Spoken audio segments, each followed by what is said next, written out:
No, not really. Again, it was at the time. David Moyes was manager, and we changed the system. We were playing one up top, and Marcus Bent was playing, and he bought James Beattie in. So if you're playing one up top and there's three strikers, one's going to miss out. Yeah. And I was the odd one out. I was in my 30s, and it's within his rights. David Moyes wanted younger legs up there, so it was more of a midfield base where Tim Cahill would run in behind. He scored a lot of goals for everyone. He scored a lot of goals doing that, Yeah, which you can't knock it. That system worked. So I found myself, in the stand quite a bit, but obviously not causing any hassle. I'm always a team player, wishing the boys well and stuff like that. But if you're getting on in years, you want to maximise the last few years of your tenure. So we West Bromwich Albion, I think Brett had contacted them. It was a Sunday. We were training on a Sunday. I was driving home and I got a call from Brian Robson saying that because they were bottom of the league at the time. This was January. Where are you? So I said, I'm just coming down to M56. He said, right, I'm at the hotel, which is just off the motorway. Come and meet me for a coffee and let's discuss moving to West Brom, because we need somebody, we need some experience. So we met up, had a discussion for an hour, and then the next morning I was down at West Bromwich Albion signing. It happened so fast, I never got a chance to say goodbye to the Evertonians. Is that a regret of yours? Well, it's not a regret because that's how quick these things happen. I never got a chance. But when I looked at the fixture list, West Brom were playing Everton at West Brom. You can't make this stuff up. I know it's crazy, So so I get down to West Brom and I'm looking around. You got Ronnie Woolworth, Jonathan Greening, who'd been at Man United. You got Big Darren Moore. You got Thomas Gardso. You got Paul Robinson. You got Stephen Clement. You got some real good players. A real squad, kind of underachieving. Yeah, you got a real good squad. You got Jeff Horsfield there. You got some good players, and I'm like, there's something not quite right. Darren Purse was captain at the time. I was like, something's not right here. I'll get to the bottom of it. Carnu was there, Let's get to the bottom of it. So, being in the dressing room and started to integrate very quickly, and obviously lost some games and started to understand who was who and what was what and how quick they got. Because when you're in that position, you lose a game, you've got to get rid of it quickly. And I think the lads would dwell on the game, so I started to take more of a role of, come on lads, let's do something, let's go to the races, let's get out of here, blah blah blah blah. Let's take our mind off it. Let's go and eat together. Let's go and do this, and we started to gel. We started to bond a lot more. Still had a good dressing room, but we started to do things together a lot more. Everyone, and Brian Robson noticed it. It was weird on the coaching staff. Brian Robson was manager. Nigel Pearson was assistant. Craig Shakespeare was on the coaching staff, and Michael Appleton was also manager. And obviously Darren Moore was part of the team. So, the five managers were on that coaching staff.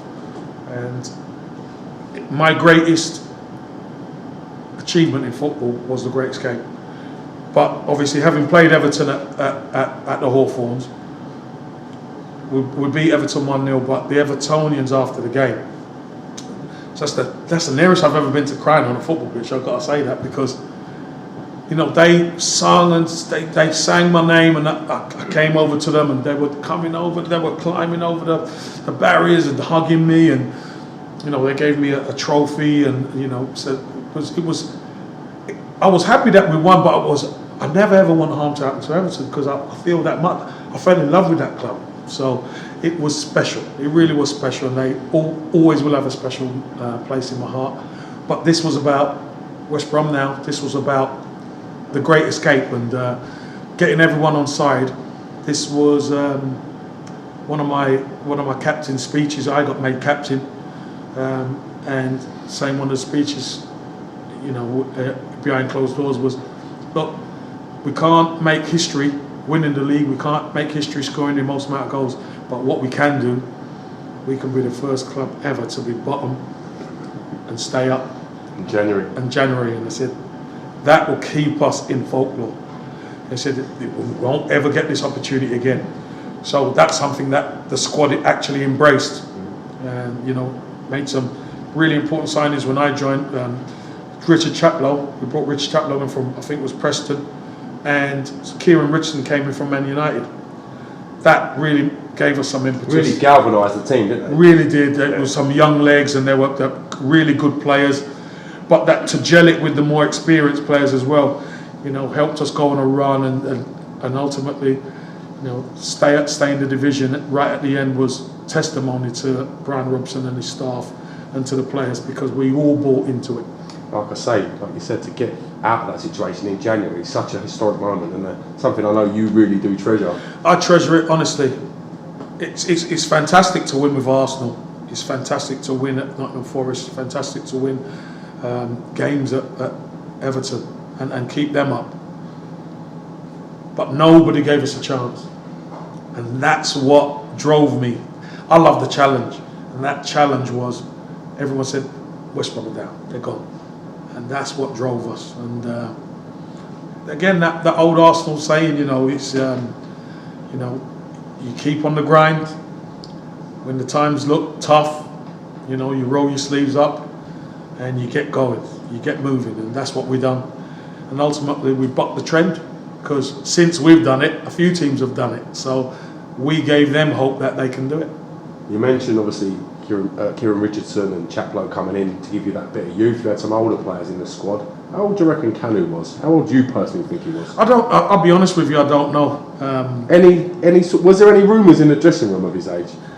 Not really. I mean, a friend of mine calls it African magic, because Africans at the time, what they do with their birth certificate sometimes is dubious. It changes at times.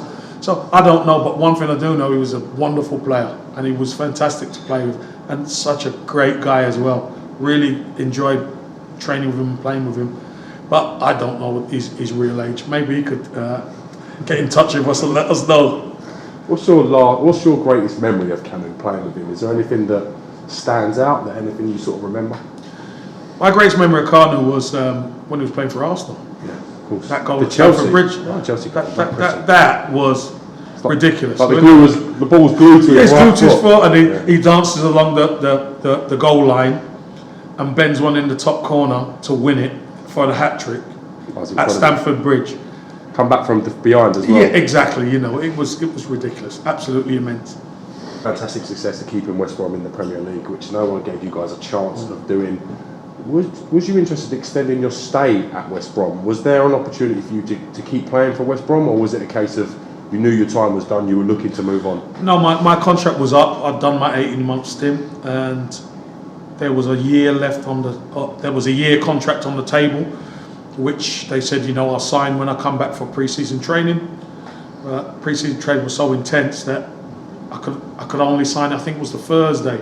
I could only sign it on the Thursday when the chairman was there. So I'm training on the Thursday, imagine this, I get into training, and Brian Robson pulls me and he says, Cams, I'm really embarrassed. He says, I don't know what to say. I said, I know what's happened. I said, the chairman's pulled the contract. What, you knew straight away? I knew straight away, because Brian Robson, he's the top guy, and he won't be pulling me. I know what it's about. He won't be pulling me like that and that. And just looking at his face, I knew. I said, Gaffer, it's not your problem. I said, these things happen. After you'd captained the team to that heroic sort of captain the team, etc. But listen, that's what happens sometimes. These things do happen. So, I took it on the chin and I said, you know what?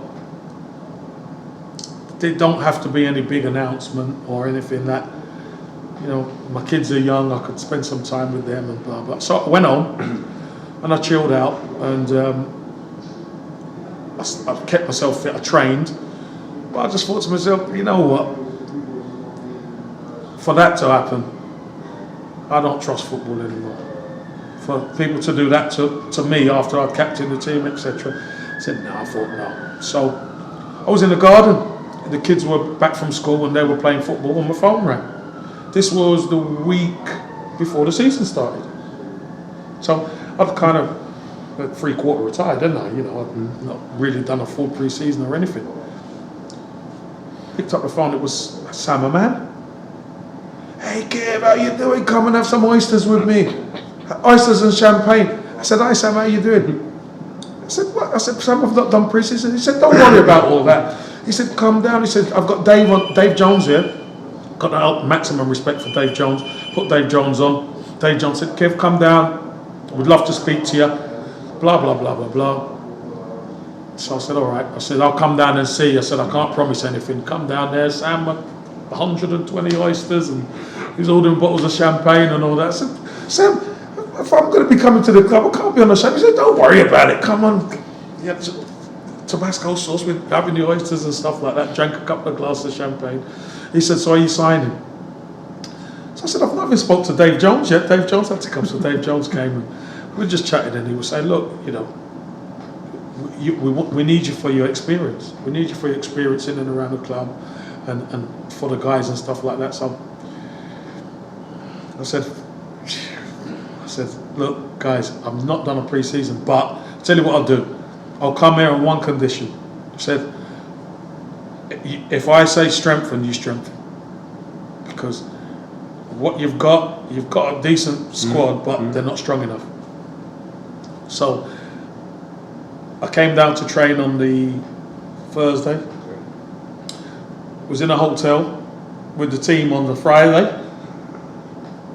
And we played Barnsley on the Saturday. I was on the bench and came on for a few minutes on the Saturday. That's incredible. So you've got to love Sam, man, isn't it? But that was Sam, which was brilliant. But obviously I was playing catch up all the time and stuff like that. But the team, they had a good team. The team were doing fantastic. Michael Chopper was on fire. Yeah. Glenn Louvens and the guys. Kerry Gibbs, who was on loan from Arsenal, was doing a fantastic job at right back. You know, they had a decent side. It was really, really good side, and they were top for a long stretch. And as it was coming up to the Christmas time, I said, "Now you've got to strengthen. Now you've got to strengthen." As we were coming up to that time, before you know it, Sam sold it to Peter. So it was. Oysters are plenty. Well, it was upheaval and stuff like that, and the team couldn't sustain it, the drive. But you know what? The Cardiff fan base and the people were fantastic to me. I didn't really play much. I played a few games, but the fan base, I knew they would make it one day. Because that fan base was serious. That Ninian Park was serious. It was serious, you know. There was the Soul Crew and all that. Got to know a good few guys, and they're really, really good to me. So, you know, I've got nothing but love for Cardiff as well. And you know, what a way to finish my career. 20 odd years of playing this beautiful game, and to finish at Cardiff, which is obviously a different country. I'd never thought I'd do that. Played in 3 countries. Yeah, there you go. I did. You've had a fantastic career. You've scored goals for many teams. You've captained sides. You've won FA Cups. You've won league titles. You've won League Cups. You've won European Cups. Is there anything that you regret that you didn't do when you was at the pinnacle of football that you may have had a chance to? No, I have no regrets whatsoever. I think regrets are for people who don't strive. I always strove for everything, and I achieved so much. My career was kind of flipped. I achieved so much so early in my career that when I started moving on to the likes of Forest, etc., their success was measured in different ways. So, you know, getting back into the Premier League and winning the Championship title was important to Nottingham Forest to get back there. And staying up with Everton, not a trophy, but it was important to that club. So stuff like that is important. And then obviously the Great Escape at West Bromwich Albion, that's the ultimate thing I've achieved in the game, because helping turn things around so quickly, and to be able to buck the trend of teams going down, that's my greatest achievement in football. One of the things I find quite strange is you played 4 times for the England under-21s. You only managed to get 1 cap for England B. You're the highest record goal scorer who hasn't had a cap from the Premier League in the history of the league. What do you think the logic and reasoning is behind that from your point of view? There was a lot of good strikers around at the time. I did get called into a few squads, and for whatever reason, I wasn't given a cap. And it made me a trivia question, hasn't it? It's made me a trivia question. Yes. Yeah. But look, being one of the highest goal scorers to never get to ever get a cap, it doesn't diminish my career. I just never got a cap. I'll put it down to that there was enough good players around at the time to not allow me to get a cap, which is fine. But my resume is still very good. How are you living now away from football? What are you up to nowadays? We know you obviously from your footballing career. As footballers come out of the public eye spotlight a little bit, we see less and less of them. What are you up to? I've got 2 boys who's involved in football. One who's made his Premier League debut last year at 18. He's at Stoke. He's on loan at Shrewsbury, which is that Shrewsbury connection. Yeah. My other lad who didn't like the academy system and just played for his school team and Sunday side, he's now at Macclesfield Town. So I'm a football dad. Incredible. I also do some mentoring for individual players, young players who have been chewed up by the system and spat out. I'm also a group ambassador for a security company, Taurus Security Group, which we're like a security solutions company. We do a range of security solutions for businesses, private, individuals, close protection, you name it, CCTV, we do that, so I'm ambassador for that. I'm also involved with Radcliffe FC Consulting, where John Macken and Frank Sinclair are the manager and assistant manager at the club. Obviously know Frank very well, played against John Macken, know him well now, and helping that club, being able to help young players of the Manchester or North West area who have been treated badly, or to give them another platform in which to get back into football. I think that's really important to reintegrate these guys, because the talent is there. They just need the right people around them to focus them, refocus them, and get them back into the game. So that's that. I also do humanitarian work for the Brigham Hope Humanitarian Foundation. I work in refugee camps in Iraq, in Africa, and doing charity stuff in England. You are probably more busier than any man I've come across. And to tie that in with, I still get to do some TV work from time to time. So obviously when I can fit it in. Yes. So apart from that, I've got a busy life. Your boys seem to fire in as well. See, obviously Tyrese Campbell looks to be making his own way. The younger lads coming through as well. Do you think next season we'll see Tyrese really kick on and come into his own, so to speak? I really do. I think Nathan Jones at Stoke, he was his 4th manager in 18 months, and he's seen how Tyrese works. He's seen how Ty plays. He played him 4 times, seen him, and then he sent him on loan. Sent him on loan to not only get the experience, but to play regular, to cut his teeth and learn his trade really in League One. And Ty's been playing every game, and he's been doing well. He knows where the goal is. It's a left footer, and left foot strikers are at a premium now, aren't they? So I truly believe he's going to come into his own, because he's going to be a more rounded player when he gets back to Stoke for next season. Yeah. So that's good. My youngest is Kyle. He's at Macclesfield. He's still at school. He's 16 now, so he's training with the Macclesfield Town under 18s. He's got a big future ahead of him. He's playing catch up because he hasn't been in the academy system. But hey, both routes are different, but both routes can bear fruit. Ty's already starting to bear fruit now.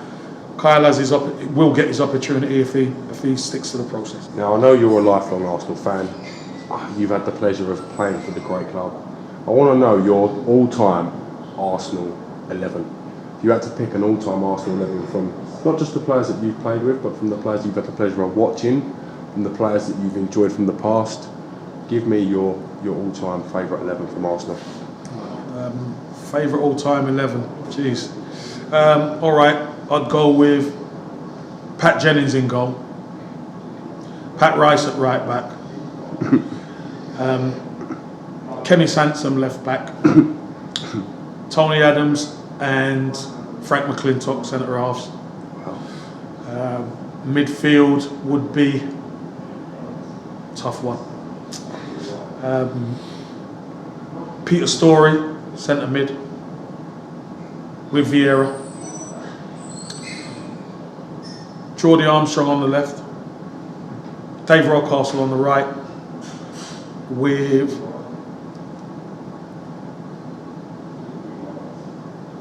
I've got to fit Liam Brady in somewhere. I've got to fit Liam Brady in as a 10 behind and Thierry Henry up front. Yeah, I can't miss. Look, I could go for Bergkamp, but this is the nostalgic for me. This is the connoisseur. This is the nostalgia for me. Bergkamp was an absolutely wonderful player, but me coming up, Liam Brady was the man. So I can't leave Liam Brady out. Him and Thierry Henry. Obviously, my bench would be Bergkamp, Wright, and all the guys. But yeah. Would you have loved to have played with Dennis Bergkamp? Do you think your style and his style would have been a formidable force? My God, 100%. Dennis Bergkamp. My God, he could thread a needle from a mile away. Wonderful player. Obviously, I missed him. As I left, he came. You know, it was one of them passing ships in the night. And but what a top player! What a top player to play with. Of course, a player like Dennis Bergkamp makes other players better. He knows their game. He just needs to train with them to know their game. So I definitely think so.